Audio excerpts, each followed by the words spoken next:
Joining me now, the Lou Dobbs Tonight A-Team, Newsday columnist and Fox News contributor Ellis Henican, former Clinton advisor and Fox News political analyst Doug Schoen, and former RNC spokesperson and columnist for The Hill, Chri Jacobus. Thank you so much for being here. Chri, let me begin with you.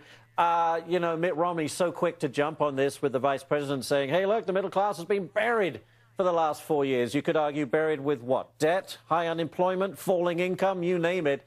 What is it with Joe Biden? Should he just keep his mouth shut?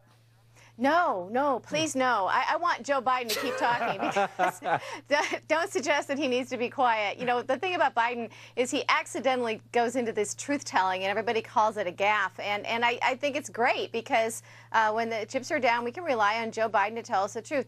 The middle class, in fact, all of us have been under the heel of the Obama economy for 4 years. We're suffering. We're buried. Of course we are. Joe Biden knows this, and he forgot to not say it. So I want him to keep on going.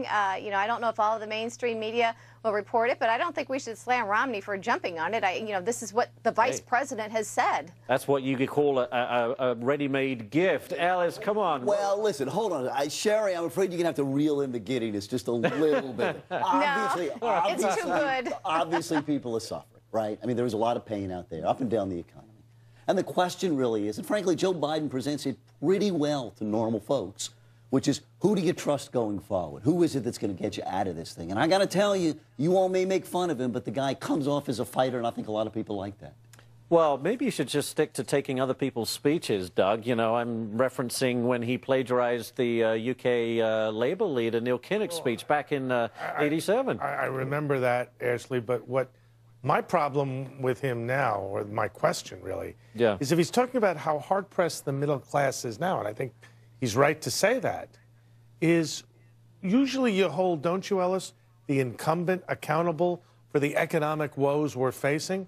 So my response is... Well, for the first 2 years, he blamed the previous president, but has since had to... It has been almost 4 years, and I guess to my point is, if the middle class is hurting, I think you hold the incumbent accountable. I'm not a Romney supporter, but I don't believe that Romney has also proposed raising taxes on the middle class. I think he's proposing pretty reckless tax cuts. But hold on a second, Doug. That I wouldn't support. The answer for a Democratic campaign right now is not to pretend that everything is marvelous. I mean, that's not going to work. Well, Stuff isn't marvelous. You're saying things are better off. So, no, the argument really isn't even whether things are better off or not. The thing is, who do you trust to make them better going forward? And you know, it sure seems like the president is winning that argument.